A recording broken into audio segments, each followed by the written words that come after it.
Hi, good evening. Welcome to Ashwini vlogs. ನಾನು ಇವತ್ತು ಸಂಜೆಗೆ ವ್ಲಾಗಿಂಗ್ ಸ್ಟಾರ್ಟ್ ಮಾಡ್ತಾ ಇದ್ದೇನೆ. ಬಂಟಿಯನ್ನು ವಾಕಿಂಗ್ ಕರ್ಕೊಂಡು ಹೋಗ್ತಾ ಇದ್ದೇನೆ. ಈಗ ನಾವು ಇವತ್ತು ಬ್ರಿಡ್ಜ್ ನೋಡಲಿಕ್ಕೆ ಅಲ್ಲಿ MP ಎಲ್ಲ ಬಂದಿದ್ದಂತೆ. ಹಾಗೆ ಅಲ್ಲಿ ಅಂದರೆ ಎಂತ ಕಾಮಗಾರಿ ಹಲವು ಕಾಮಗಾರಿಗಳನ್ನು ವೀಕ್ಷಣೆಗಾಗಿ ಹೇಳಿ ಬಂದವರಂತೆ ನಳಿನ್ ಕುಮಾರ್ ಕಟೀಲ್. ಹಾಗೆ ನಾವು ಸಹ ಹೋಗಿ ನೋಡುವ. ನನ್ನ ಗಂಡ ನನ್ನ ಭಾವ ಎಲ್ಲ ಹೋಗಿದ್ರು, ಅಂದರೆ ಜನ ಸೇರಬೇಕಲ್ಲ MP ಬರುವಾಗ. ಹಾಗೆ ಎಲ್ಲರೂ ಸಹ ಬ್ರಿಡ್ಜ್ ಹತ್ರ ಹೋಗಿದ್ರು. ಹಾಗೆ ನಾವು ಸಹ ಈಗ ಹೋಗಿ ನೋಡುವ ಬ್ರಿಡ್ಜ್ ಹೇಗಾಗಿದೆ, ಎಷ್ಟು ಚೆಂದ ಎಲ್ಲ ಆಗಿದೆ ಅಂತ ಹೇಳಿ. ಎಂತಲ್ಲ ಶೇಕೆ, ನಮ್ಮಲ್ಲಿ ಮಳೆಯೇ ಬರುವುದಿಲ್ಲ ಹೇಳಿ. ಪಕ್ಕದ ಊರಲ್ಲಿ ಎಲ್ಲ ಬರ್ತದೆ. ಅಲ್ಲಿ ಒಂದು ನಾಯಿ ಮಾರೆ, ಆಯ್ ನೋಡಿ ನೋಡಿ ನೋಡಿ, ನಾವು ಬತ್ತಾರ ನೋಡಿ.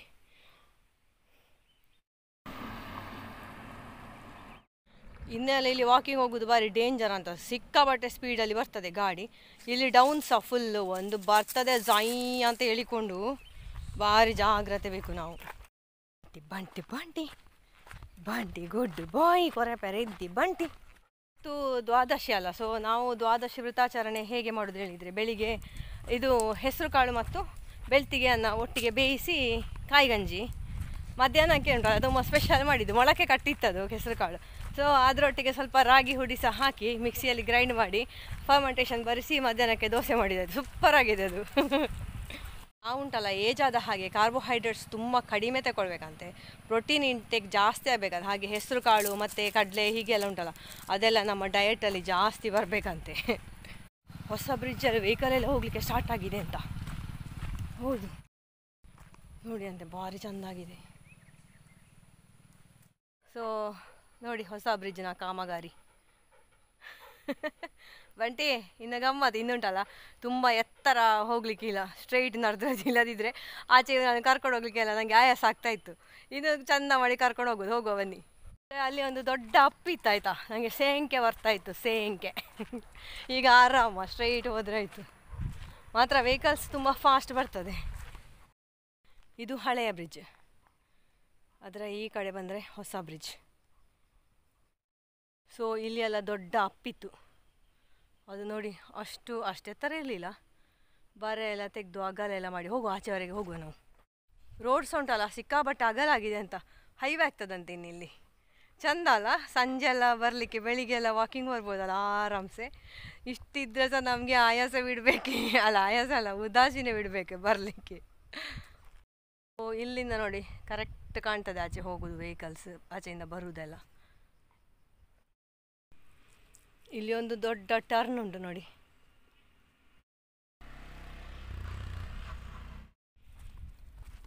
ಸೊ ನಾನೀಗ ನಮ್ಮ ಹಸು ವೃದ್ಧಿ ಮತ್ತು ವರ್ಧನನ್ನು ಕೊಡೋದು ಅಂತ ಡಿಸೈಡ್ ಮಾಡಿದ್ದೇನೆ. ನಾನು ಈ ವಿಡಿಯೋ ನೋಡ್ತಾ ಇರುವವರಿಗೆ ಯಾರಿಗಾದರೂ ಆಸಕ್ತಿ ಇದ್ದರೆ, ದೇಸಿ ಹಸುಗಳು ಮಲೆನಾಡು ಗಿಡ್ಡಗಳನ್ನು ಸಾಕಲಿಕ್ಕೆ ಆಸಕ್ತಿ ಇದ್ದರೆ ನನಗೆ ಕಾಮೆಂಟ್ ಮಾಡ್ಬೋದು ಆಯಿತಾ.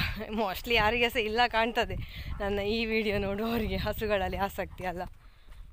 ಇಲ್ಲಿಂದ ಇಷ್ಟು ಡೌನ್ ಆಗಿದೆ ನೋಡಿ ರೋಡು, ಇಲ್ಲದಿದ್ದರೆ ಇದು ರೋಡ್ ಲೆವೆಲ್ಗೆ ಇತ್ತು. ಇಷ್ಟು ಡೌನ್ ಆಗಿದೆ.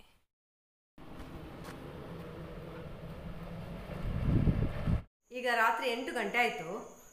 ಇವತ್ತಿನ ನನ್ನ ವ್ಲಾಗ್ ತುಂಬ ಡಿಫ್ರೆಂಟ್ ಆಯಿತಾ. ನಿಮಗೆಲ್ಲ ಒಂದು ಒಳ್ಳೆ ಮೋಟಿವೇಶನ್ ಕೊಡುವ, ಇನ್ಸ್ಪಿರೇಷನ್ ಕೊಡುವ, ಒಂದು ಹೆಲ್ದಿ ಲೈಫ್ ನಾವು ಹೇಗೆ ಲೀಡ್ ಮಾಡೋದು ಎಂಬ ಬಗ್ಗೆ ನಾನೇ ಒಂದು ಮಾದರಿಯಾಗಿ ಸ್ಟಾರ್ಟ್ ಮಾಡುವಂಥ ಇವತ್ತಿನ ವ್ಲಾಗ್ ಈ ರೀತಿಯಾಗಿ ನಾನು ಮಾಡ್ತಾ ಇದ್ದೇನೆ. ಸೊ ನಾನು ವ್ಲಾಗ್ ಸ್ಟಾರ್ಟ್ ಮಾಡಿದ್ದೆ ಸಂಜೆ ನಂತರ. ಒಂದು ಇಂಪಾರ್ಟೆಂಟ್ ವಿಷಯ ನಿಮ್ಮ ಜೊತೆಗೆ ಶೇರ್ ಮಾಡಲಿಕ್ಕುಂಟು, ಒಂದು ಗುಡ್ ನ್ಯೂಸ್ ನಿಮ್ಮ ಜೊತೆಗೆ ಶೇರ್ ಮಾಡಲಿಕ್ಕುಂಟು. ಸೊ ಇದನ್ನು ಎಲ್ಲಿ ಸಹ ನೀವು ಸ್ಕಿಪ್ ಮಾಡಬೇಡಿ, ಎಂಡ್ ತನಕ ನೋಡಿ. ನನ್ನದು ಎಲ್ಲದು ಯಾವಾಗಿನ ಹಾಗೆ ನನ್ನ ಎಲ್ಲ ರುಟೀನ್ ಎಲ್ಲ ಇವತ್ತು ಮುಗಿಸಿ ಈಗ ಬಂದು ನಾನು ಕೂತ್ಕೊಂಡಿದ್ದೇನೆ. ಊಟದ ವ್ಯವಸ್ಥೆ ಕೂಡ ಎಲ್ಲ ಆಗಿದೆ. ನನ್ನ ಹಸ್ಬೆಂಡ್ ಸ್ವಲ್ಪ ಒಂದು ಕಡೆ ಫಂಕ್ಷನ್ ಉಂಟು ಹೇಳಿ ಹೋಗಿದ್ದಾರೆ. ಸೊ ನಾನು ಒಬ್ಬಳೇ ಇದ್ದೇನೆ. ಹೀಗೆ ಒಬ್ಬಳೇ ಇರುವಾಗ ತಲೆಗೆ ಟೈಮ್ ಟು ಇಂದ ಆ ಕಡೆ ಈ ಕಡೆಯಿಂದ ಕೆಲವೆಲ್ಲ ಹೊಸ ಹೊಸ ಪ್ಲ್ಯಾನ್ ಎಲ್ಲ ಬರೋದಂತ ಉಂಟು ನನಗೆ. ಸೊ ಹಾಗೆ ನನಗೆ ಯೋಚನೆ ಆಯಿತು, ನಾನು ವೆಯ್ಟ್ ಲಾಸ್ ಮಾಡಲಿಕ್ಕೆ ನಾನು ಎಷ್ಟೊಂದು, ಹಾಗೆ ನನಗೆ ತಲೆಗೆ ಒಂದು ಫ್ಲ್ಯಾಶ್ ಆಯಿತು, ನಾನು ಯಾಕೆ ಒಂದು ವೆಯ್ಟ್ ಲಾಸ್ ಜರ್ನಿ ಸ್ಟಾರ್ಟ್ ಮಾಡಬಾರ್ದು. ಎನಿಹೌ ನನಗೆ ಅವಶ್ಯಕತೆ ಇದೆ, ನನಗೆ ಕಾಲು ನೋವು ಬಂತಲ್ಲ ಬಿದ್ದು. ಸೊ ಇದು ಕಡಿಮೆ ಆಗ್ತಾ ಉಂಟು, ಬಟ್ ನಾನಿನ್ನು ನನ್ನ ಕಾಲನ್ನು ಅಷ್ಟು ಜಾಗೃತೆಯಾಗಿ ನಾನು ನೋಡ್ಕೊಳ್ಬೇಕಲ್ಲ. ನಮಗೆ ಏಜ್ ಆದ ಹಾಗೆ ನಮ್ಮ ಕಾಲು ಈಸ್ ವೆರಿ ವೆರಿ ಇಂಪಾರ್ಟೆಂಟ್. ಹೆದರಿಕೆ ಆಗ್ತದೆ ನಮಗೆ ಏಜ್ ಆಗ್ತಾ ಬಂತು ಅಂತ ಹೇಳುವಾಗ. ಸೊ ಈ ಹೆದರಿಕೆ ಯಾಕೆ ನಮಗೆ ಆಗ್ತಾ ಇರೋದು ಅಂತ ಹೇಳಿದರೆ, ಆಬ್ವಿಯಸ್ಲಿ ಎಲ್ಲರಿಗೆ ಗೊತ್ತುಂಟು ನಾವು ಹೆಲ್ದಿ ಲೈಫ್ ಸ್ಟೈಲ್ ಲೀಡ್ ಮಾಡ್ತಾ ಇಲ್ಲ, ಹೆಲ್ದಿ ಫುಡ್ ತಿಂತಾ ಇಲ್ಲ ಅಲ್ಲ. ಓನ್ಲಿ ನಮ್ಮ ಲೈಫ್ನ ಉದ್ದೇಶ ಗಮ್ಮತ್ತು, ತಿನ್ನೋದು, ಎಂಟರ್ಟೈನ್ಮೆಂಟ್ ಮಾಡೋದು ಇಷ್ಟೇ ಆಯಿತು. ಎಷ್ಟು ಪ್ರಯತ್ನಪೂರ್ವಕವಾಗಿ ನಮ್ಮ ಇದನ್ನು ತಂದಿಟ್ಟರೆ ಸಹ ಆಗ್ತಾ ಇಲ್ಲ, ಇನ್ ಬಿಟ್ವೀನ್ ಫೇಲ್ ಆಗ್ತಾ ಇದ್ದೇವೆ. ಬಟ್ ಓಕೆ, ಇನ್ನು ತುಂಬ ನಾವು ಮಾತಾಡೋದು ಬೇಡ, ಟೈಮ್ ವೇಸ್ಟ್ ಮಾಡೋದು ಬೇಡ. ಇವತ್ತಿನಿಂದ ನನ್ನ ಇಂಟರ್ಮಿಟೆಂಟ್ ಫಾಸ್ಟಿಂಗ್ನ ಎಂಥ ಸ್ಟೆಪ್ ಟು ಸ್ಟೆಪ್ ನಿಮಗೆ ನಾನು ತೋರಿಸ್ತೇನೆ. ಸೊ ನೀವು ಸಹ ಫಾಲೋ ಮಾಡ್ಬೋದು. ಅಂದರೆ ಈ ಇಂಟರ್ಮಿಟೆಂಟ್ ಫಾಸ್ಟಿಂಗ್ ಮಾಡಲಿಕ್ಕೆ ನಾನು ಏನೆಲ್ಲ ಯೂಸ್ ಮಾಡ್ತೇನೆ, ಹೇಗೆ ನಾನು ಮಾಡ್ತೇನೆ ಅಂದರೆ, ಈಗ ನಮ್ಮ ಮನೆಯಲ್ಲಿ ಈಗ ನೋಡಿ ತುಂಬ ಹೇಳ್ತಾರೆ ಪ್ರೋಟೀನಿಗೆ ಅದು ತಿನ್ನಿ ಅಂತ, ಪನ್ನೀರ್ ತಿನ್ನಿ, ಅದು ತಿನ್ನಿ, ಇದು ತಿನ್ನಿ ಅಂತ. ಸೊ ವಿದೌಟ್ ಪನ್ನೀರ್, ವಿದೌಟ್ ಫೈಬರ್ಗೆ ಒಂದಷ್ಟು ತರಕಾರಿ ತಿನ್ನಿ ಅಂತೆಲ್ಲ ಹೇಳ್ತೇವೆ. ನಾವು ಹಳ್ಳಿಯಲ್ಲಿರೋರು ಎಲ್ಲಿಗೆ ಹೋಗುದು ತರಕಾರಿಗೆ ದಿವಸ ಆಗಲು ಅಲ್ವಾ? ಸೊ ಇದಕ್ಕೆಲ್ಲ ನಾವೊಂದು ಸಬ್ಸ್ಟಿಟ್ಯೂಟನ್ನು ಹುಡುಕಿಕೊಂಡು ನಾನೊಂದು ಮಾಡ್ತಾ ಹೋಗ್ತೇನೆ. ಅಂದರೆ ಅದೇ ರೀತಿಯಾಗಿ ಈಗ ಅವರೊಂದು ಏನು ಗೈಡೆನ್ಸ್ ಕೊಡ್ತಾರೆ ಅದೇ ರೀತಿ ಹೋಗ್ಲಿಕ್ಕೆ ಆಗೋದಿಲ್ಲ. ನಮ್ಮ ಸುತ್ತಮುತ್ತ ಸಿಗುವಂತಹ ತರಕಾರಿಗಳಿಂದ, ಸಿಗುವಂತಹ ಆಹಾರ ವಸ್ತುಗಳಿಂದ ನಾವೊಂದು ಸುಲಭ ರೀತಿಯಲ್ಲಿ ಮಾಡ್ಕೊಂಡು ಹೋಗುವ. ಇದಕ್ಕೆ ಮೇನ್ ಕಾನ್ಸೆಪ್ಟ್ ಇದರಲ್ಲಿ ಎಂತ ಅಂತ ಹೇಳಿದರೆ, ಎಲಿಸಾ ಸ್ಕಿಪ್ ಮಾಡಬೇಡಿ, ನಾನು ನಿಮಗೋಸ್ಕರ ಇಷ್ಟು ಇದು ಮಾಡಿ ಹೇಳ್ತಾ ಇದ್ದೇನೆ. ನಾನು ಮಾಡ್ತಾ ಇರುವ ಹಾಗೆಯೇ ನಮಗೀಗ ಎಷ್ಟು ಗೊತ್ತುಂಟಾ, 16 ಅವರ್ ನಮಗೆ ಫಾಸ್ಟಿಂಗ್ ಬೇಕು, 8 ಅವರ್ ವಿಂಡೋ ನಾವು ತಿನ್ನಲಿಕ್ಕೆ. 16 ಅವರ್ ಫಾಸ್ಟಿಂಗ್ ವಿಂಡೋ, 8 ಅವರ್ ತಿನ್ನುವ ವಿಂಡೋ, ಆಯಿತಾ? ಹಾಗಾದರೆ ಈ 16 ಅವರ್ ಫಾಸ್ಟಿಂಗ್ ವಿಂಡೋ ನಾವು ಎಲ್ಲಿಂದ ಸ್ಟಾರ್ಟ್ ಮಾಡಬೇಕು ಅನ್ನೋದು ನಾವು ಡಿಸೈಡ್ ಮಾಡಬೇಕು ಫಸ್ಟಿಗೆ. ಅಂದರೆ ಈಗ ರಾತ್ರಿ 7 ಗಂಟೆಯಿಂದ ಸ್ಟಾರ್ಟ್ ಮಾಡ್ಬೋದು, ಬೇಡ 6 ಗಂಟೆಯಿಂದ ಸ್ಟಾರ್ಟ್ ಮಾಡ್ಬೋದು, ಈ 6ರಿಂದ 7, 8 ಸ್ಟಾರ್ಟ್ ಮಾಡ್ಬೋದು. 9 ಎಲ್ಲ ಒಳ್ಳೆಯದಲ್ಲ, ನನಗೆ ಅನ್ನ ತಿಂದದ್ದು ಅಷ್ಟು ಡೈಜೆಷನ್ ಆಗೋದಿಲ್ಲ.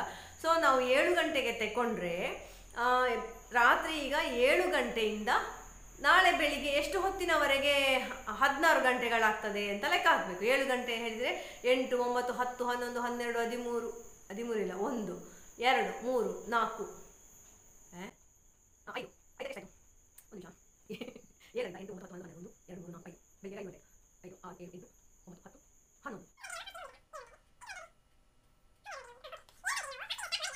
7 ಗಂಟೆಯಿಂದ ನಂತರ ನಾವು ಯಾವುದೇ ಆಹಾರ ಕೂಡ ಸೇವನೆ ಮಾಡಬಾರ್ದು, ಆಯಿತಾ? 7 ಗಂಟೆಯಿಂದ ನಾಳೆ ಬೆಳಿಗ್ಗೆ 11 ಗಂಟೆವರೆಗೆ ನಾವು ಯಾವುದೇ ಆಹಾರ ಸೇವನೆ ಮಾಡಬಾರ್ದು. ಘನ ಆಹಾರ ಆಗಲಿ, ದ್ರವ ಆಹಾರದಲ್ಲಿ ಈಗ ಜ್ಯೂಸ್ ಬರ್ತದೆ, ಮಿಲ್ಕ್ ಶೇಕ್ ಬರ್ತದೆ, ಐಸ್ ಕ್ರೀಮ್ ಬರ್ತದೆ, ಎಂಥದ್ದು ಸಹ ತೆಗೊಳ್ಳಿಕ್ಕಿಲ್ಲ. 0 ಕ್ಯಾಲರಿ, 0 ಫ್ಯಾಟ್, ಎಲ್ಲ ಸಹ 0, ಆಯಿತಾ? ಬಿಡಿದ್ದೀವಿ, ಫಾಸ್ಟ್ ಹೇಳುವ ಹಾಗೆ. ಈ ಒಂದು ಇಂಟರ್ಮಿಟೆಂಟ್ ಫಾಸ್ಟಿಂಗ್ ಇದು ವೆಯ್ಟ್ ಲಾಸ್ ಮಾಡುವವರಿಗೆ ಮಾತ್ರ, ವೆಯ್ಟ್ ಲಾಸ್ ಮಾಡಲಿಕ್ಕೆ ಇಂಟ್ರೆಸ್ಟ್ ಇಲ್ಲದವರಿಗೆ ಆಗಲಿಕ್ಕಿಲ್ಲ. ಸೊ ನನ್ನ ಹಸ್ಬೆಂಡಿಗೆ ವೆಯ್ಟ್ ಲಾಸ್ ಮಾಡಲಿಕ್ಕೆ ಹೋದರೆ ನಾನು ಆಗಲಿಕ್ಕಿಲ್ಲ, ಅವರಿಗೆ ವೆಯ್ಟ್ ಗೇನ್ ಆಗಬೇಕು. ಅವರಿಗೋಸ್ಕರ ಏನಾದರೂ ಬೇರೆ ರೀತಿಯಲ್ಲಿ ಮಾಡಬೇಕಷ್ಟೇ, ಅಂದರೆ ಬೆಳಗಿನ ಬ್ರೇಕ್ಫಾಸ್ಟ್ ಏನಾದರೂ ಅವರಿಗೆ ಕೊಡಬೇಕಷ್ಟೇ. ಹಾಗೆ ಈ ರೀತಿಯಾಗಿ ಈಗ ನಾವು ರಾತ್ರಿ, ನಾನೀಗ 7 ಗಂಟೆಯಿಂದ ನಾಳೆ ಬೆಳಿಗ್ಗೆ 11 ಗಂಟೆವರೆಗೆ ನನ್ನ ಫಾಸ್ಟಿಂಗ್ ಇಡ್ತೇನೆ. ಸೊ ಈಗ ರಾತ್ರಿ ನಾನು 7 ಗಂಟೆ ನಂತರ ಇನ್ನು ಎಂತ ಕುಡಿಲಿಕ್ಕಿಲ್ಲ, ಆದರೆ ಒಂದು ನಾನು ಕುಡಿದು ಮಲಗಬೇಕು, ಗ್ರೀನ್ ಟೀ ಒಂದು ಕುಡಿದು ಮಲಗಬೇಕು ನಾನು. ಈ ಗ್ರೀನ್ ಟೀ ಯಾವುದ್ರದ್ದಾಗಿರಬಹುದು, ಯಾವ್ದು ಸಾಗ್ಬೋದು, ಗ್ರೀನ್ ಟೀ ಸಾಗ್ಬೋದು. ಅಥವಾ ಈಗ ನಾನಿವತ್ತು ಮಾಡೋದು ಯಾವುದು ಹೇಳಿದರೆ, ಜೀರಿಗೆ ಮತ್ತು ಓಮದ ಕಾಳನ್ನು ಸ್ವಲ್ಪ ಹೊತ್ತು ನೆನೆಸಿ ಅದನ್ನು ಕುದಿಸಿ ಕುಡಿತೇನೆ, ಅಥವಾ ನಾನು ಶುಂಠಿ ನೀರು ಮಾಡಿ ಕುಡಿತೇನೆ. ಬೇಡ, ಇವತ್ತು ನಾನು ಶುಂಠಿ ನೀರು ಮಾಡಿ ಕುಡಿದು ಮಲಗ್ತೇನೆ ರಾತ್ರಿ, ಆಯಿತಾ? 10 ಗಂಟೆ ಹೊತ್ತಿಗೆ ನಾನು ಶುಂಠಿ ನೀರನ್ನು ಮಾಡಿ ಕುಡಿದು ಮಲಗ್ತೇನೆ. ಇದು ನನ್ನ ಇವತ್ತಿನ ಎಂಡ್ ಆಫ್ ದ ಡೇ. ಇನ್ನು ನಾನೆಂತ ಸಹ ಕುಡಿಲಿಕ್ಕಿಲ್ಲ. ಇನ್ನು ನಾಳೆ ಬೆಳಿಗ್ಗೆ ನಾನು 6 ಗಂಟೆಗೆ ಎದ್ದ ನಂತರ, ನಾಳೆ ನಾನು ಏನು ಮಾಡ್ತೇನೆ, ಬೆಳಿಗ್ಗೆ ಎದ್ದ ಕೂಡಲೇ ನಾಳೆಯ ಫಸ್ಟ್ ಡ್ರಿಂಕಾಗಿ ನಾನು ಜೀರಿಗೆ ಮತ್ತು ಓಮದ ಕಾಳಿನ ಕಷಾಯ ಮಾಡಿ ಕುಡಿತೇನೆ. ಇದನ್ನು ನಾನು ಇವತ್ತು ರಾತ್ರಿಯೇ ನಾನು ನೀರಲ್ಲಿ ಹಾಕಿಡ್ತೇನೆ. 1 ಸ್ಪೂನ್ ಜೀರಿಗೆ ಮತ್ತು 1 ಸ್ಪೂನ್ ಓಮದ ಕಾಳನ್ನು ನೀರಲ್ಲಿ ಹಾಕಿಡ್ತೇನೆ. ಅದನ್ನು ನಾಳೆ ಬೆಳಿಗ್ಗೆ ಕುದಿಸಿ ಕುಡಿಯೋದು. ಇದು ಫಸ್ಟಿಗೆ ನಂದಾಯ್ತಾ? ಇನ್ನು ನನಗೆ 10 ಗಂಟೆಗೆ ನನಗೆ ಬ್ರೇಕ್ಫಾಸ್ಟ್ ಮಾಡಬೇಕು ಅಂತಾದರೆ ಎಂತ ಮಾಡೋದು? ಬ್ರೇಕ್ಫಾಸ್ಟ್ ಮಾಡಲಿಕ್ಕಿಲ್ಲ ನಾವು, ಅದರ ಬದಲಿಗೆ ಏನಾದರೂ ಸೇವನೆ ಮಾಡಬೇಕು. ಅದು ಸಹ ನೋ ಮಿಲ್ಕಲ್ಲಿ, ಹಾಲು ಕುಡಿಲಿಕ್ಕಿಲ್ಲ. ನನ್ನ ಮಕ್ಕಳಿಗೆ ಖುಷಿಯಾಗ್ಬೋದು ನಾನು ಇದನ್ನು ಮಾಡೋದು ನೋಡಿದರೆ. ಸೊ ನಾನು ಎಂತ ಮಾಡ್ತೇನೆ ಹೇಳಿದರೆ, ಲೆಮನ್ ಟೀ ಅಥವಾ ಬ್ಲ್ಯಾಕ್ ಟೀ, ಬ್ಲ್ಯಾಕ್ ಕಾಫಿ ಏನಾದರೂ ಮಾಡಿ ಕುಡಿತೇನೆ. ನಾಳೆ ವಿಡಿಯೋದಲ್ಲಿ ತೋರಿಸ್ತೇನೆ ನಾನು ಏನು ಮಾಡ್ಬೋದು ಹೇಳಿ. ನನ್ನ ಹತ್ರ ಇದುಂಟು, ಲೆಮನ್ ಉಂಟು. ಸೊ ಲೆಮನ್ ವಾಟರ್ ಮಾಡಿ ಸಹ ಕುಡಿಬೋದು ನಾನು. ಅದಾಯ್ತಲ್ಲ, 10 ಗಂಟೆದಾದಮೇಲೆ ನೆಕ್ಸ್ಟ್ ನಮ್ಮದು ಇದು ಬ್ರೇಕ್ ಮಾಡಬೇಕಲ್ಲ. ನಮ್ಮದು ಫಾಸ್ಟಿಂಗ್ ಬ್ರೇಕ್ ಮಾಡೋದು ಹೇಗೆ? ಯಾವುದಾದ್ರೂ ಒಂದು ಫ್ರೂಟನ್ನು ನಾವು ತಿನ್ನಬೇಕು. ಅದು ಇಂಥದೇ ಫ್ರೂಟ್ ಅಂತ ಆಗಬೇಕಂತಲ್ಲ, ಅದಕ್ಕೆಂತ ನಾವು ಅಂಗಡಿಯಿಂದ ಫ್ರೂಟ್ ತಂದಿಡ್ಬೇಕಂತಿಲ್ಲ. ನಾರ್ಮಲ್ ಆಗಿ ನಾವು ಮನೆಗೆ ಫ್ರೂಟ್ ತರುವವರು ಆಗಿದ್ದರೆ ಓಕೆ, ಏನಾದರೂ ಆ್ಯಪಲ್ ಇರ್ತದೆ, ದಾಳಿಂಬೆ ಇರ್ತದೆ, ಏನೋ ಒಂದು ಇರ್ತದೆ, ಅದು ಒಂದು ಬೌಲ್ನಷ್ಟು ತಗೊಂಡು ತಿನ್ನೋದು, ಅಥವಾ ಅದರದ್ದು ಸ್ಮೂದಿ ಮಾಡಿ ಕುಡಿಯೋದು. ಈಗ ನನ್ನ ಹತ್ರ ಅವೈಲೇಬಲ್ ಈಗ ಬನಾನಾ ಉಂಟು, ಸೀಸನಲ್ ಫ್ರೂಟ್ ಅಂತ ಹೇಳ್ತಾರೆ. ಅಂದರೆ ಈ ಸೀಸನ್ನಲ್ಲಿ ಯಾವ ಫ್ರೂಟ್ ಆಗ್ತದೆ ಅದನ್ನು ನಾವು ಸೇವನೆ ಮಾಡೋದು ಒಳ್ಳೆಯದು ಅಂತ ಹೇಳಿ. ನಾವು ಅವಕಾಡೋ ಮತ್ತು ಪೊಮೊಗ್ರಾನಟ್ ಅಂತ ಹುಡುಕ್ಲಿಕ್ಕೆ ಹೋದರೆ ಸಿಗೋದಿಲ್ಲ ಅಲ್ಲ. So any kind of fruit, ಹಲಸಿನ ಹಣ್ಣು ಸಹ ಆಗ್ತದೆ ಮನೆಯಲ್ಲಿದೆ, ಅದು ಸಹ ಎಷ್ಟು ಒಳ್ಳೇದಂತಲ್ಲ. ಹಲಸಿನ ಹಣ್ಣಿನ ಬೀಜ ಎಲ್ಲ ಈಗ ಎಲ್ಲ ಬೆಳಕಿಗೆ ಬರ್ತಾ ಉಂಟು ಮರೆ.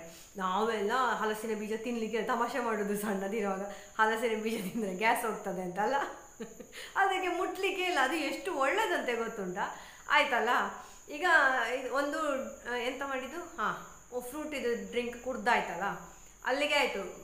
ಮತ್ತೆ ನಮ್ಮದು ಊಟದ ವ್ಯವಸ್ಥೆಗೆ ಸ್ಟಾರ್ಟ್ ಮಾಡಬೇಕು. ಈ ಊಟದ ವ್ಯವಸ್ಥೆ ಆಯುರ್ವೇದದ ಪ್ರಕಾರ ಅಂತೆ 12 ಗಂಟೆ ಹೊತ್ತಿಗೆ ನಾವು ಊಟ ಮಾಡೋದು ಭಾರಿ ಒಳ್ಳೆಯದಂತೆ ನಮ್ಮ ದೇಹಕ್ಕೆ.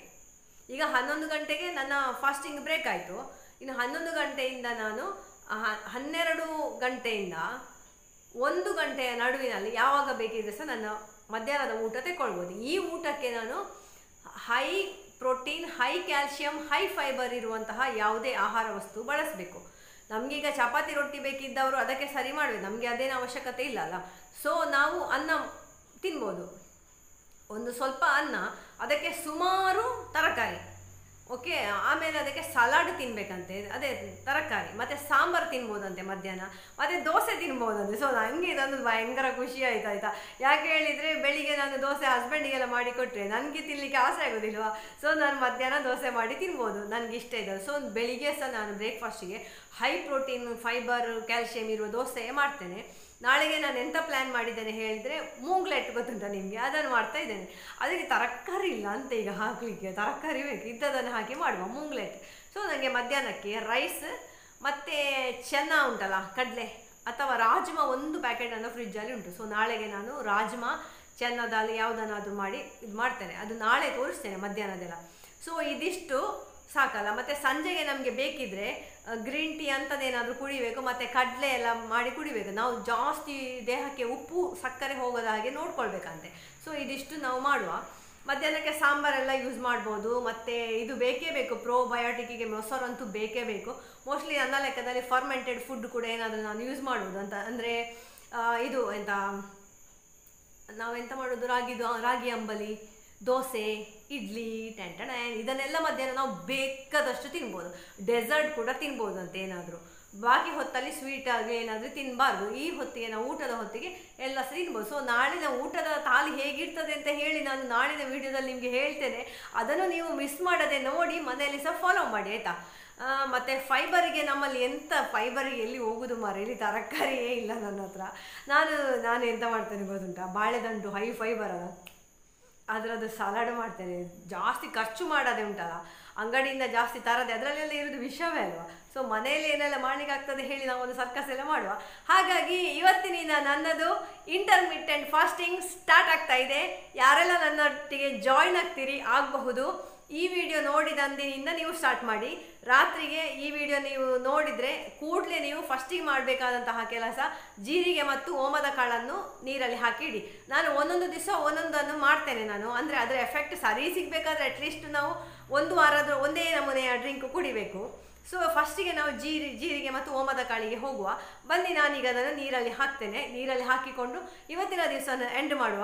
ಕಂಪ್ಲೀಟಾಗಿ ನಾನು ಹೇಳಿದೆ ಅಲ್ಲ, ಇಲ್ಲ ರಾತ್ರಿಗೆ ನೋ ರೈಸ್, ರಾತ್ರಿಗೆ ಪುನಃ ಚೀಲ ತಿನ್ಬೇಕಂತೆ ನಾವು. ನಾನದು ಹಿಂದಿದ್ದು ವೀಡಿಯೋಸ್ ನೋಡೋದಾಯ್ತಾ, ಅದರಲ್ಲಿ ಅವರು ಹೇಳಿದ್ರು ಬೇಸನ್ ಚೀಲ ತಿನ್ನಿ, ಮೂಂಗ್ ದಾಲಿದ್ದು ಚೀಲ ತಿನ್ನಿ. ಚೀಲ ಅಂದರೆ ಇದರಲ್ಲಿ ದೋಸೆ ಕಾಣ್ತದೆ. ಸೊ ನಾನು ರಾತ್ರಿಗೆ ಇದು ಪನ್ನೀರ್ ಟಿಕ್ಕ ಮಾಡಿ ತಿನ್ಬೋದಂತೆ, ಫ್ರೈ ಮಾಡಿ ಪನ್ನೀರ್, ಸೋಯಾ ಚಂಕ್ ಎಲ್ಲ ರಾತ್ರಿ ತಿನ್ಬೋದಂತೆ. ಮಧ್ಯಾಹ್ನ ಸಹ ಪನ್ನೀರ್ ತಿನ್ಬೋದು. ದುಡ್ಡು ಯಾರು ಕೊಡ್ತಾರೆ ಪನ್ನೀರ್ ತಿನ್ನಲಿಕ್ಕೆ? ಸೊ ಅದನ್ನೆಲ್ಲ ತಂದು ಮಾಡಬೇಕಲ್ಲ, ಬಿಡುವ. ಪನ್ನೀರ್ನ ಬದಲು ಬೇರೆ ಎಂತ ಆಗ್ತದೆ ನೋಡುವ ನಾವು. ನಾಳೆ ನಾನು ಹೇಳ್ತೇನೆ ಮಾಡ್ತಾ. ಸೊ ಇವತ್ತು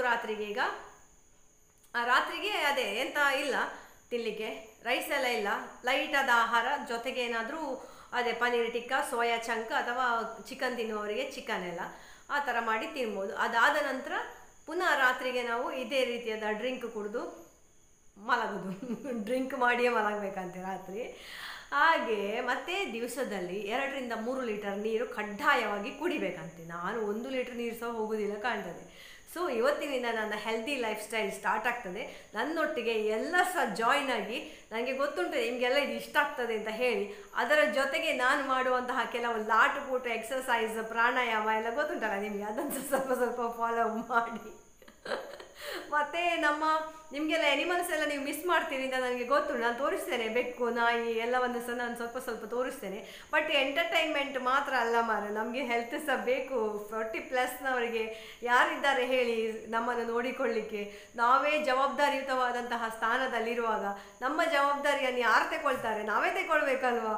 ಅದೇ ನನಗೆ ಬೇಸರ ಆಗೋದು. ಅಯ್ಯೋ, ನನ್ನ ಬಗ್ಗೆ ಯಾರಾದರೂ ಕಾಳಜಿ ವಹಿಸೋರಿದ್ರೆ, ಅಯ್ಯೋ ನನ್ನ ಬಗ್ಗೆ ಒಂದು ಕೇರ್ ತಗೊಳ್ಳೋರಿದ್ರೆ ಎಷ್ಟು ಆಸೆ ಆಗ್ತದಲ್ಲ. ರೆಸ್ಪಾನ್ಸಿಬಿಲಿಟಿ ಸ್ವಲ್ಪ ಕಡಿಮೆ ಆಗ್ತದಲ್ಲ ಅಂತ ಹೇಳಿ ತುಂಬ ಫೀಲ್ ಆಗ್ತದೆ ಹಾಗೆ. ಸೊ ಇವತ್ತಿನ ವಿಡಿಯೋವನ್ನು ನಾನು ನಿಮಗೀಗ ಅಜ್ವೈನ್ ಮತ್ತು ಜೀರಾ ವಾಟರ್ ಮಾಡುವ ಮೂಲಕ ಎಂಡ್ ಮಾಡ್ತಾ ಇದ್ದೇನೆ. ಕಿಚನಿಗೆ ಹೋಗುವ ಬನ್ನಿ. ಸೊ ಈಗ ಇಲ್ಲಿ ನಾನು ಜೀರಿಗೆ ಮತ್ತು ಓಮದ ಕಾಳನ್ನು ಹಾಕಿದ್ದೇನೆ. ಅದನ್ನು ಫಸ್ಟ್ಗೆ ಚೆಂದ ಮಾಡಿ ತೊಳೆದ ಮೇಲೆ 1 ಗ್ಲಾಸ್ ನೀರು ಹಾಕಿ ನಾನು ಇಡ್ತೇನೆ. ನೀವು ಹೇಳಿದರೆ ನಗಡ್ತೀರ ಆಯ್ತಾ? ನನ್ನ ಮನೆಯಲ್ಲಿ ಓಮದ ಕಾಳು ನೀವು ನೋಡಲಿಕ್ಕೆ ಸಾಧ್ಯವೇ ಇರಲಿಲ್ಲ. ಇದು ನನ್ನ ಬಂಟಿಗೋಸ್ಕರ ನಾನು ತರಿಸಿಟ್ಟಂತಹ ಓಮದ ಕಾಳು, ಗೊತ್ತುಂಟ? ಅವನಿಗೆ ರಾಗಿ ಮಂಡಿ ಮಾಡುವಾಗ ಇದನ್ನು ಹಾಕಿ ಕೊಡ್ತಾ ಇದ್ದೆ.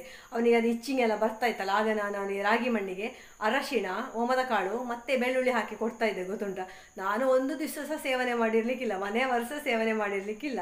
ಮತ್ತು ನಾವು ಹೆಚ್ಚಾಗಿ ಯೂಸ್ ಮಾಡೋದು ಯಾವುದಕ್ಕೆ? ಪೋಡಿ ಮಾಡುವಾಗೆಲ್ಲ ಅಲ್ಲ, ಅದಕ್ಕೆ ಯೂಸ್ ಮಾಡೋದಲ್ಲ. ಸೊ ಇದೊಂದು ಬಂಟಿಯಿಂದಾಗಿ ನನ್ನ ಮನೆಯೊಳಗೆ ಬಂದಂತಹ ಓಮದ ಕಾಳು. ಇಲ್ಲದಿದ್ದರೆ ಒಂದು 10 ವರ್ಷ ಎಲ್ಲ ಓಮದ ಕಾಳನ್ನು ನಾವು ಮೂಸಿಸ ನೋಡಿರ್ಲಿಕ್ಕಿಲ್ಲ. ಹೌದು ಅಂತ.